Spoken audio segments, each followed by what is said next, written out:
My name is Jonathan Lorraine. I'm from Burke, Virginia. My question is, what advice can you give us so that we can achieve our goals? Well, I'm going to be giving you a whole bunch of advice. This won't be an exhaustive list, but I'll just start with a couple of things. Number one is work. It's a pretty simple concept. There's nothing worthwhile where it just falls in your lap. I mean, maybe once in a while somebody wins the lottery. But for the most part, everything you do that's worthwhile requires work. We got, you guys are all too young to remember, but we got Otis Birdsong here used to have one of the best jumpers in the NBA. He looks like he could still play. Otis, how many shots when you were playing? How many shots would you take? Just I don't know, thousands of shots, right? I mean, if you talk to Chris or Steph Curry or Ray Allen or any great shooter, they are taking thousands of shots a day, so that when the time comes to make a big shot, it is just muscle memory. It's all burned in. They have talent already, but they've worked. Now, it's interesting. You talk to young people about basketball, and they kind of understand that. They get that when it comes to sports, but for some reason, you think the same doesn't apply to school. There is no reason why you should think that you will be a good reader if you don't read a lot and read books that are hard as opposed to just books that are easy. There's no reason to think that you will be good at mathematics if you are not doing math problems and pushing yourself and trying math problems that are hard, not just ones that are easy. There's no reason. There's no reason why you should think that you'd be well informed about world events if you aren't actually taking the time to read a newspaper once in a while and study what's happening around the world. So nothing you will do, if it's going to be worthwhile, doesn't involve some work. And that includes, by the way, being good parents. Because I've got some friends who've still got young kids, and I had forgotten. I was watching, my brother-in-law's got my nephew's, he's a 2-year-old and a 5-year-old. We call him chairman of the Old Dads Club.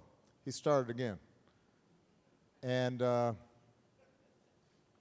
watching them run around, and it's just exhausting. Small children are tiring, and being loving and attentive and staying focused on what's good for them and disciplining them when necessary, that's hard work. So work is number one. Number two is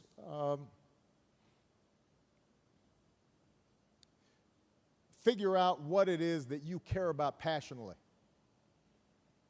something that you think is important to you. Because if nothing's important to you, you're not going to put in the work. Now, everybody's got different talents and everybody's got different passions.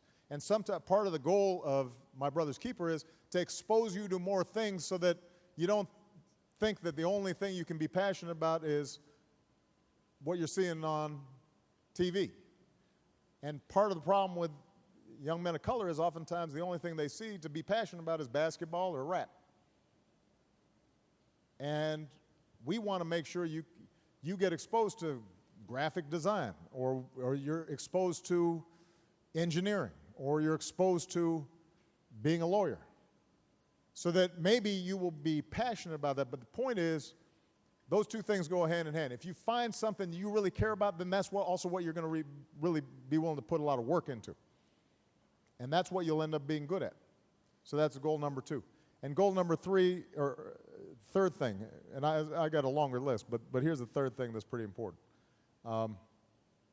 Understand that you will not achieve by yourself, which means that you've got to be able to invest in relationships with other people who you can learn from, who will support you, who you will support in turn. And if you learn how to be somebody who's a good teammate, who is connected, and is thinking not just about yourself, but about others as well, and they then respond to that by wanting to help you because you've shown yourself to be reliable or trustworthy or having somebody else's back, you then build a network for yourself, and that increases your capacity to get things done. There are a handful of people who can do things on their own, but even geniuses, even folks who are the best of the best at whatever they do.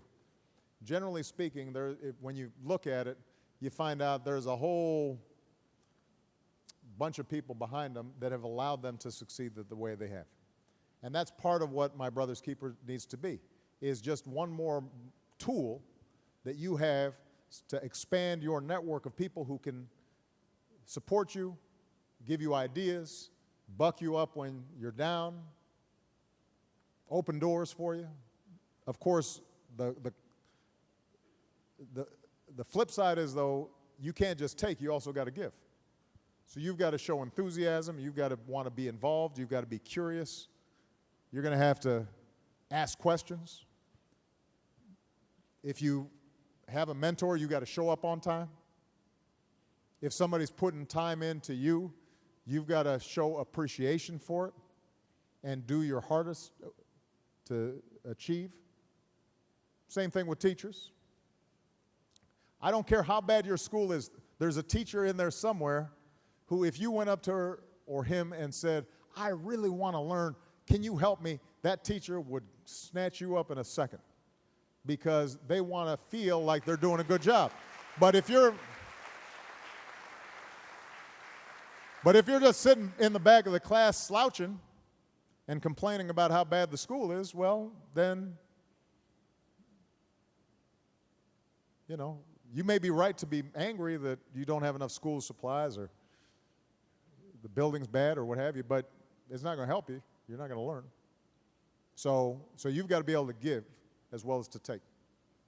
And if you learn that, those three things: work, have a passion about something, and learn how to give and take with people so that you're part of a broader team, that's a good place to start.